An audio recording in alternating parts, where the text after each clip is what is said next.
everybody. Welcome to the Parent to Parent group, and we welcome you all here for this live session today.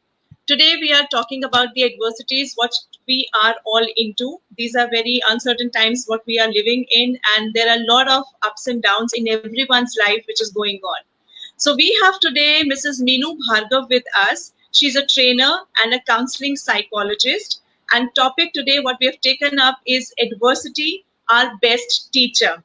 So she will be talking about how to cope up with the situations what we all are facing, and what mechanisms or tools and techniques can we use and get a better life out of all this. So I'm handing over the entire platform to Meenu and Daisy. Welcome Meenu, welcome Daisy. The entire platform of Parent to Parent group is yours now, and we begin the session now. Thank you. Thank you so much, Jyoti. This is Daisy here, and I would again like to introduce our panelist, Mrs. Meenu Bhargava.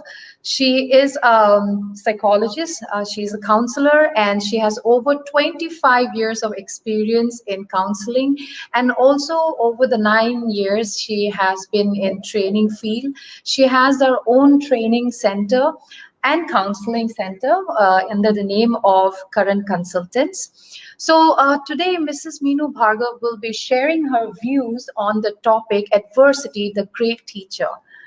Because you see, every one of us right now, we are facing, as Jyoti also said, that we are facing a lot of difficulties. The world has come to a complete standstill. There is no schools, no colleges, no public gatherings.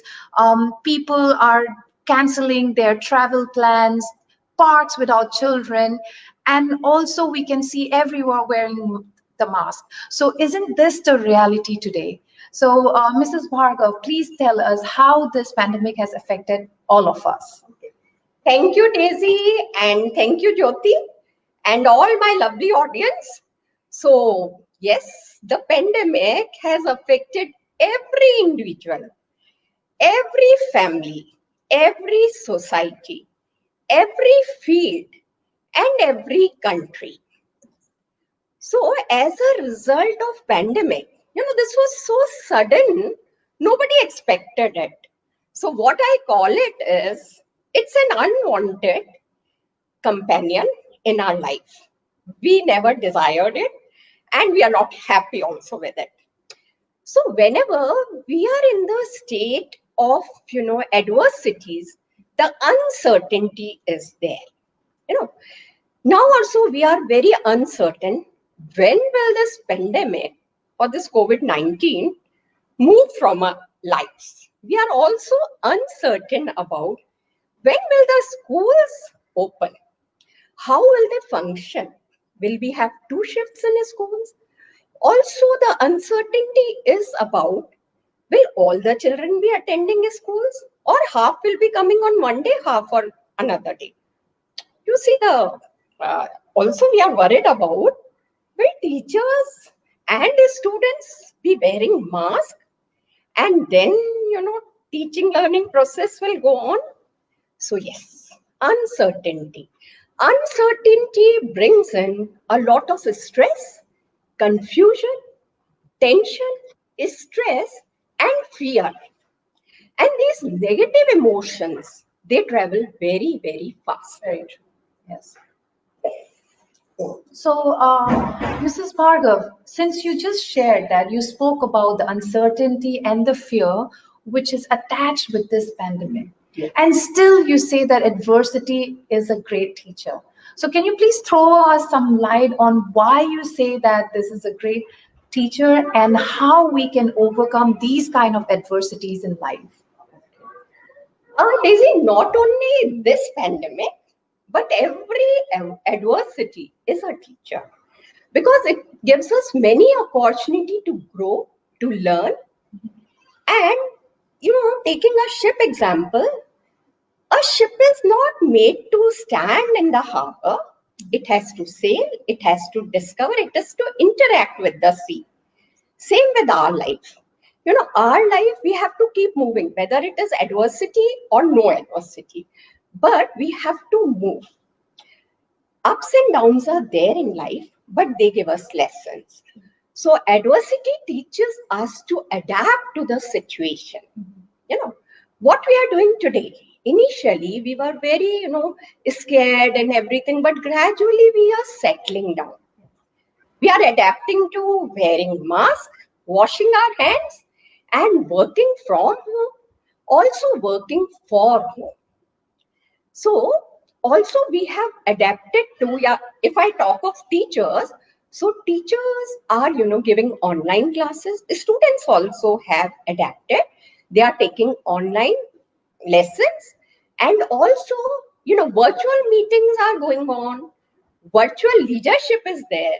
We are all learning many digital tools, and we are using new digital platforms. So what a learning, we are into now. Very true. And also, sharing of the knowledge. If you see, so much sharing of knowledge is there, so many webinars and so many videos. Everything is on video now.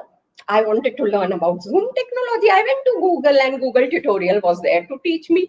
If you want to learn about cooking, the videos are available. If you want to learn about handicrafts, the videos, or anything, video editing, movie making, everything is available. And ebooks are there. Not only this, to teach students sitting remote, so many resources have come up. Cable TV is there, WhatsApp is there, voice messages are there, teachers are teaching through radio Pathshala. So this we had never seen before. So this pandemic has, of course, grown us. It has also changed our lives. How the change is there? Like earlier, our priorities were very different. We were in the rat race for materialistic pleasures. But now our priorities have changed.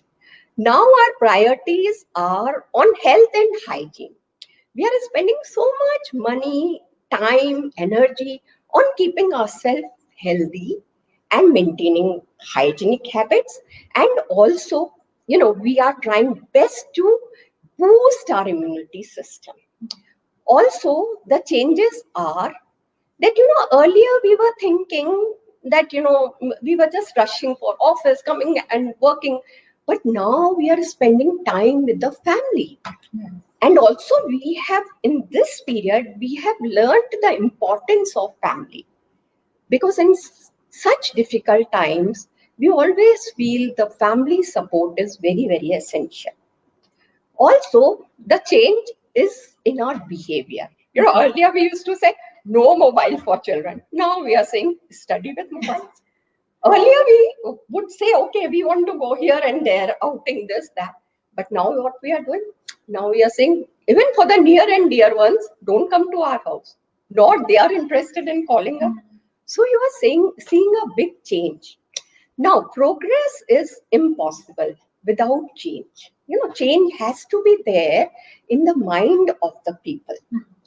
So what this pandemic has taught us, it has taught us many, many things. First, the attitude of gratitude. Migrant workers, look at them. So we felt also, doctors, paramedical, so many people, police personnel, if I talk of, all of them have risked their lives to keep us safe. Yeah. So we should be really thankful to them. Also, it has taught us to count our blessings. Because, look at migrant workers. They could not even, they were so far away from their families and were not even getting proper meals. But we are sitting in the safe surroundings and we are having all the facilities. So we really need to be grateful and thankful to God for giving us all these blessings. Also, this pandemic has taught us to be a critical thinker. Critical thinker is like weighing the pros and cons. So, if I get stressed, if I panic in this pandemic, then what will happen? So maybe I go in depression, or I'm into too much stress, my productivity goes down, my family suffers, so many things. So I critically evaluate the cost that I have to pay if I'm being depressed, anxious, or panic situation, and if I'm happy, then what I can do. So it makes you a critical thinker. Also, it has taught us to be patient. Very true. Yes, Yes. we need a lot of patience to deal with this situation. But if we are not having the patience to keep sitting at home, not going out much, unless and until it is very, very important, then if we are not following the rules of wearing mask or more things, then what will happen? We will become a patient. Also, if we are under stress, depression, all these things, then also, losing our patience, not handling the situation the right way, then we are becoming a patient. Also, this pandemic has taught us that in life, sometimes our degree, our status, our position, all are useless. The more important is how balanced we are mentally, how good we are, inner strengths that matter most. So this pandemic, the important skills are mind skills. How we can keep our mind cool, calm, and collected. This is what, and also if I talk of how to deal with this pandemic, hope has to be alive. Hope is the ability to see the light even in the darkness. Yes. So unless and until we keep the hope, okay, this phase will also go away. After every sad day, there is a glad day. Then only we can be, we can control our stress. That is very, very necessary. And also we have to trust our journey. Yes. Changes are inevitable, every now and then things change. Yes, absolutely. Because you see, when we started with the technology, computers, it was desktop. Yes. Then we went to iPad and tablets and all this. But now we are, we can run even our offices with this smartphone. So yes, changes always are good for us and they grow us. Okay, changes and adversities in life, they also give us, lessons on collaborations. Yes. We can't fight this pandemic alone. The whole world is facing it and the whole world is getting together to fight it. If I talk of education, there are many collaborations taking place, like Google is collaborating with CBSE to do remote teaching to the children sitting, remotely. Yes. And also, if I talk of Intel is collaborating with Times of India and has come up with PC Pathshala to teach students. Also, hotels, if I talk of, yes, hotels have given their venues to the government and they are saying that they can convert their hotels into quarantine centers and that way, people pay but are safe in the treatment. So many new things have come up and adversity always break our egos, because we think that nothing can go wrong in my life. But when there is situation like this, then we realize that, life can prove us wrong. Also, in adversities, what we learn is that, we upskill ourselves and reskill ourselves. That is what we have done, We are doing yoga, we are doing meditation, we are doing prayers, and we are learning discipline and more of taking responsibilities. So, adversity, not only this, but can teach us many, many more things. Coping mechanism, if you have a trouble-free life, you will never know what you are inside. So these adversities, they expose you to your inner strengths. If you have been able to handle it with full confidence, as you have it in a trouble-free life, then you come to know what person you are, what is your character.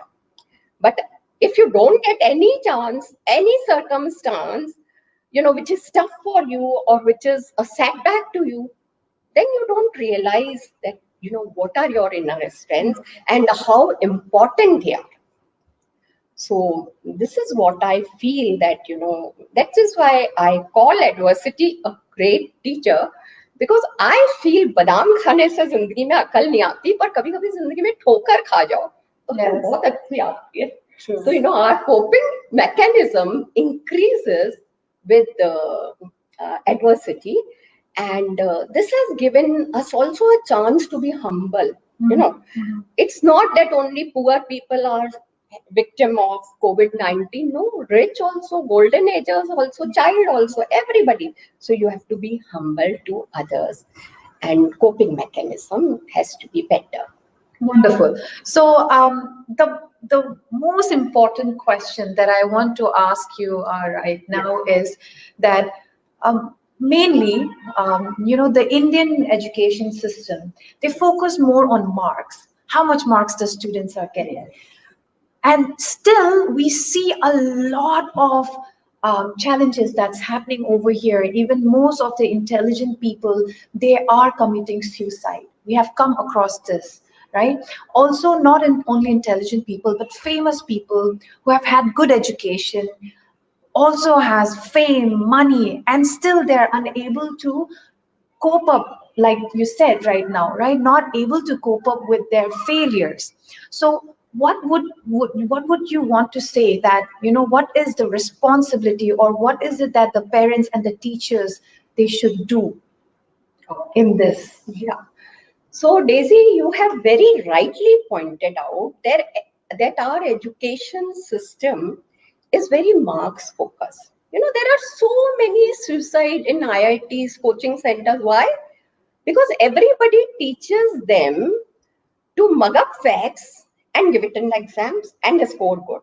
So it's more of a cognitive development, and we are working more on, this cognitive developments and IQs. But in school, we need to teach students about SQ, social quotient, because some people are very good at IQ, but then they are not having good social skills. They also lack EQ, that is emotional quotient. And most important, what education system is not teaching anybody is adversity quotient. In these adverse situations, how to cope up with adversity, that skill schools need to teach. Now, if I talk of parents' role, then first thing is role modeling. How parents take this adversity, any adversity in their life. If they take it as it's a roadblock, it's a speed breaker, and they think it is going to pass, then their attitude is very different. They are not so anxious, but they accept the situation and they don't panic, but they prepare themselves for it. The situation is very different. But if they are themselves having a lot of fear, anxiety, then automatically the role modeling will be there. So it will get transferred to children, and children will also act the same way as parents, because actions speak louder than the words. So parents are observing your behaviors and not your words. They are not going so much by your advice. So role modeling is one thing. Second thing is that, not only we as adults are suffering, but, you should have empathy on what is the state of children. Children at present are having so much of fear also, and not only fear, but, their normal life is disturbed. They are not going to school, they are not going out to meet their friends, they are not playing outdoors, and, that peer interaction is totally missing. They are just attending online classes, but which are very different from face-to-face classes. So children sometimes are not behaving well, especially if I talk of younger children. They are not even able to express themselves how they are feeling in this pandemic era. Yes. So, sometimes their behavior is, the manifestation of their tension, the anxiety comes in their behaviors. So they are not listening to their parents, they are very restless, they are very irritated, they lose their temper. So in this condition, parents have to understand their feelings. They have to acknowledge those feelings and validate those feelings. You have to always assure your children that, look, you're not only the one who is having this different routine, new normal, but we are also with you. If you are not going to your friends, we are also not going to our friends, and we are also working from home. So, this is the way. Also, the parents need to communicate a lot with their children. That connection is very necessary, especially in this time of adversity. And keep assuring children that this is a temporary phase, it will go away. Keep communicating, talking to your children. One mistake that parents are doing and should not be doing, you should not be watching too much of television and news, because children overhear things, so they get the anxiety in them. Also, the parents' here role is to teach responsibility to children. Very necessary. More important than academics. They have to teach students, teach children to be responsible, responsibly washing their hands, responsibly doing the household chores, and responsibly taking care of themselves, and also discipline. That is very necessary in this time.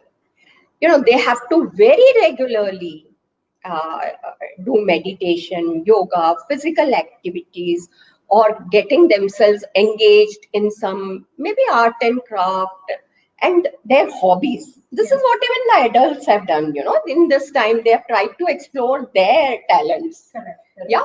So children also need to be told about discipline, and parents can supervise and guide their children, explain them the need of responsibility and discipline in this time.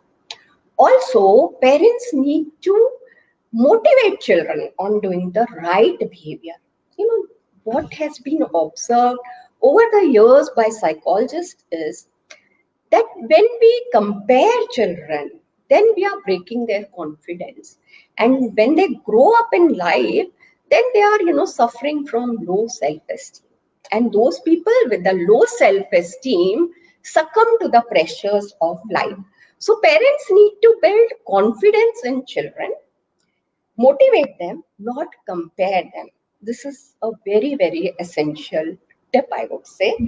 And don't be, thinking that why teachers are not teaching, they should be teaching 4 hours on screen. That is not the norm. Online classes have its own etiquettes and own norms. So that also they have to take care. And also they have to teach children to count blessings. What they have, like we are one piece body, all our body organs are functioning fine. That's a big blessing we have.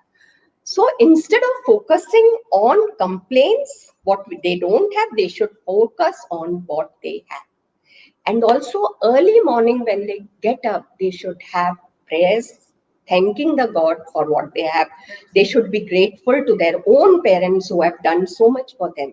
Because now is the period when we are having a lot of negative emotions.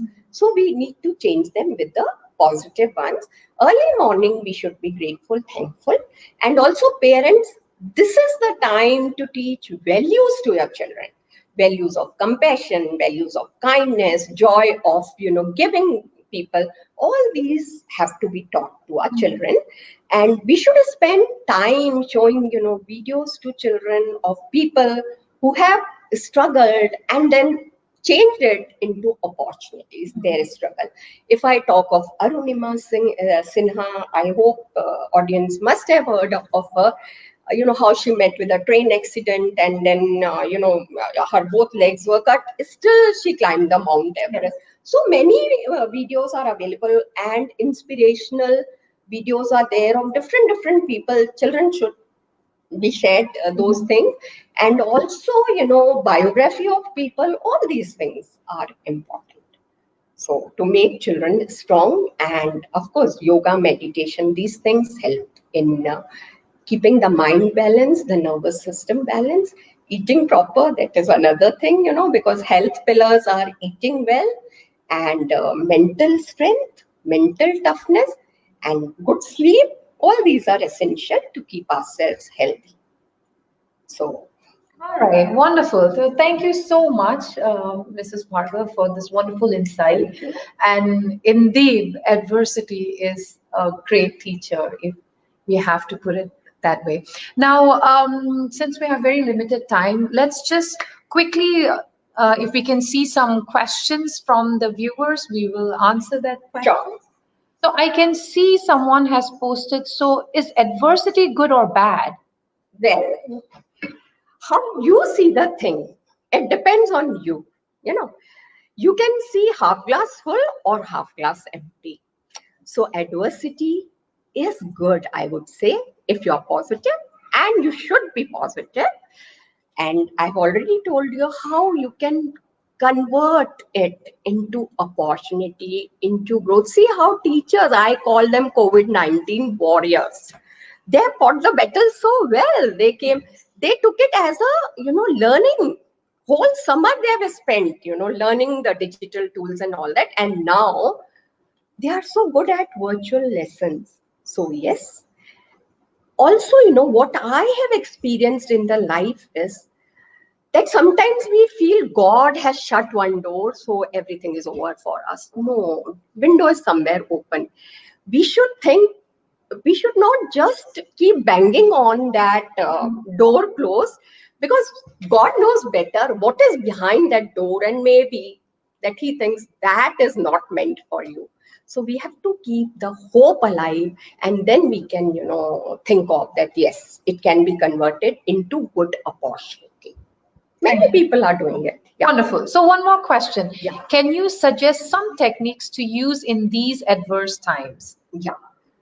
So techniques, breathing exercises, long breathing exercises, relaxation therapies, alom vilom, all these things are very, very good, especially engagement of mind and physical activities, and not to see TV too much, because it leaves an impression, the negative things on your mind, and you are not able to sleep well also. So good sleep, good food, all these things are very, very important in this time to boost our immunity.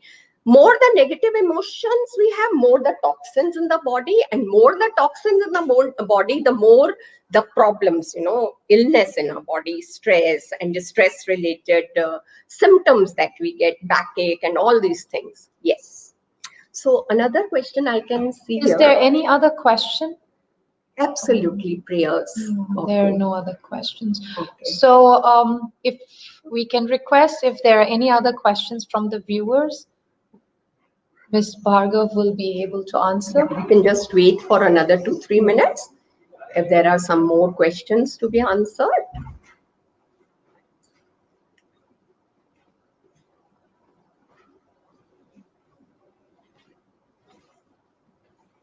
If I may request all the viewers, if there are any other questions, you may please share the questions. What I would like to add here is Yes, please. that, smooth roads never make skillful drivers. Smooth seas never make skillful sailors. Clear skies never make skillful pilot. And trouble-free life never makes a skillful person. Every lock that has been made has a key. So when God gives you problem, there is always a solution available. Only thing is we have to face it very boldly, and then those solutions will be seen by us. All right, wonderful. So, yes, skills that you think you should develop as top priority. So there is a question. Yeah. So if there are any skills that you think our youth should develop as top priority. Yes. So as I was talking about mind skills, that means positive outlook in life. Here I can just narrate you a very small incident. There were two salespersons.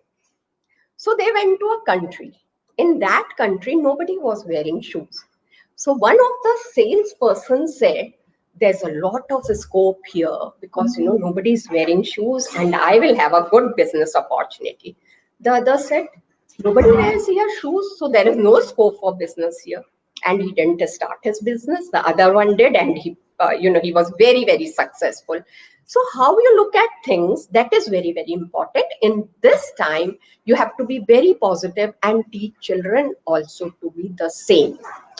And keep doing all the things that are essential for your physical and your mental engagements, pursuing your hobbies and spending time with your family members, taking care of elders. All these are very, very important. Okay. So I think we can Problem solving skill, that is another thing. And how do we solve our problem? So first we have to identify the problem, then we have to look for the options, then we have to see, which works better, this or this or this, and then we have to reflect on what has worked for us. So these problem solving skills, the critical thinking skills, the coping up with the stress skills and coping up with emotions, all these life skills, they are very, very important. And in our education system also we need to develop these life skills in children through experiential learning and other things. Yeah. There's one more question. I think we can take this up also. Are you seeing similar patterns in other cities? Pandemic has hit the whole world and every city. So what we are doing today, adapting to things, the changes that are taking place in our routines and everything is happening with every city. And I would say even the villages, this problem is there now, with the migrant workers, when they travel to their villages, this problem has come over there also.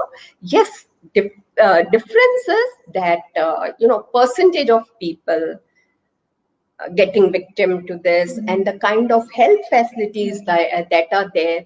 So in urban areas, cities like Delhi or Bombay or Bangalore, these facilities are better, but every city is suffering. Whether you talk of a school, in all cities the schools are closed. Not only cities, but most of the countries, no school. Children are learning online. Yeah. Okay. So thank you so much once again, Mrs. Bhargav. Viewers, you can always go ahead and mail us at karanconsultants@gmail.com if you have any concerns, if you would like to have any counseling sessions. And we will definitely be sharing the details of that later on also. So thank you once again. Thank you. Have a great day. And thank you, Daisy, for telecasting this show. And thank you, my lovely audience. Thank you. Have a wonderful evening and please stay safe. Take care.